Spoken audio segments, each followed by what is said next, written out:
Greetings, commandos of chaos, Valkyries of vagary.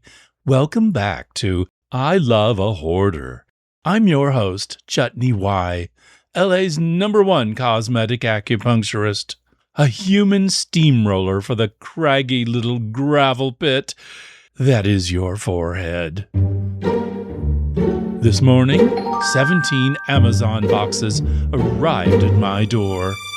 And instead of facing the chaos of Ding-Ding's unrestrained hoarding and my own arithmomania, I compulsively count everything, and I mean everything, I simply grabbed my keys and drove down the hill, looking for visual solace at LA's fabulous new temple of modern art, the Gorgonzola. The building is magnificent. Great ribbons of pale concrete curl around each other like sleepy boas after a pasta dinner. There isn't a right angle anywhere. Corners have been retired with full pensions. You don't walk through this museum. You drift. A docent hands me a map. It's entirely blank, except for one word in the center. Drift. I ask where Gallery 1 is. Gallery 1 is wherever meaning accumulates, says the docent, which is beautiful until you need a restroom and suddenly meaning feels less cooperative. I wonder if that line of urinals hanging on the cement wall is intended for my convenience or if it's a commentary on paternal dominance. Better hold it in. There's an Arco station across the street. Now for some context. I live with Ding-Ding, my hoarding honey from Hong Kong. She doesn't collect objects so much as rescue them from premature judgment. So this museum already feels familiar, like home, but with better lighting and donor recognition plaques.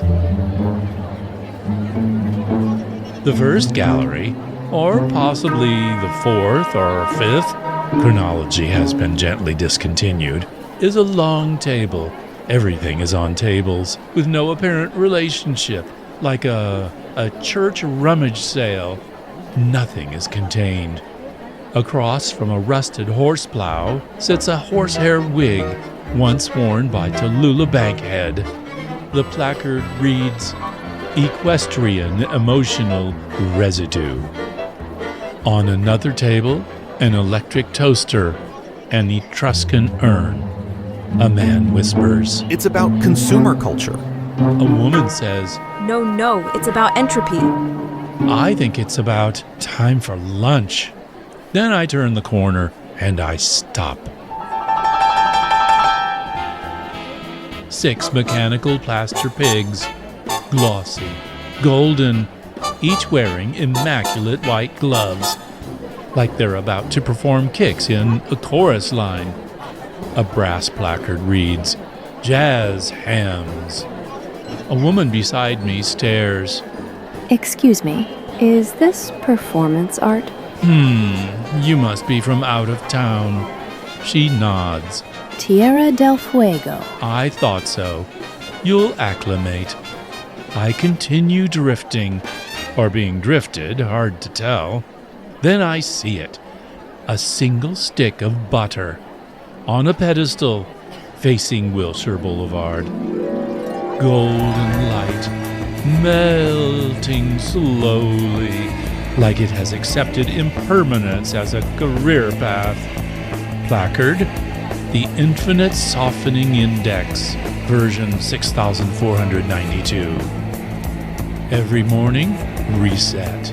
Every day, melt. Every night, restoration in the fridge. A loop of dairy optimism. A visitor appears. He stares at the butter, then at me. Is it supposed to be doing that? I look at his shoes. Must be a tour bus. I walk into a room labeled Things You Might Find on the Side of the Freeway.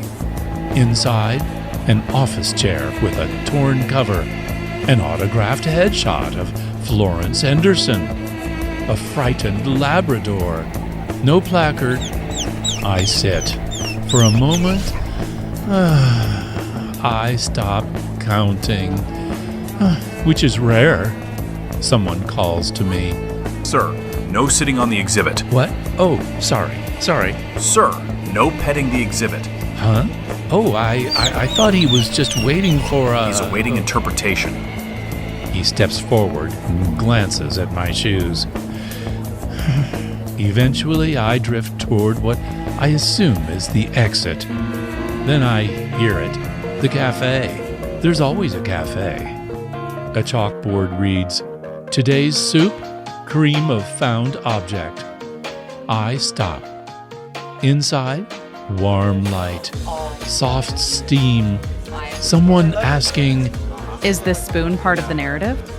I step closer, because after a lifetime of counting things that refuse to behave, I think I may be ready for soup that admits it doesn't remember its past. I pause at the threshold, and I realize something quietly radical. Maybe nothing is meant to be stored. Maybe nothing is meant to be sorted. Maybe everything is just meant to be held. Like soup. Like butter. The museum hums behind me. Somewhere, the jazz hams contemplate performing for an audience that may or may not be there. And for once, I don't count anything. There may be 17 boxes waiting for me on the porch, but for now, I just listen. I'm Chutney Whye, and this has been I Love a Hoarder. And here's a little insight that may or may not be true. If your life starts melting like museum butter, congratulations, you're finally part of the exhibit.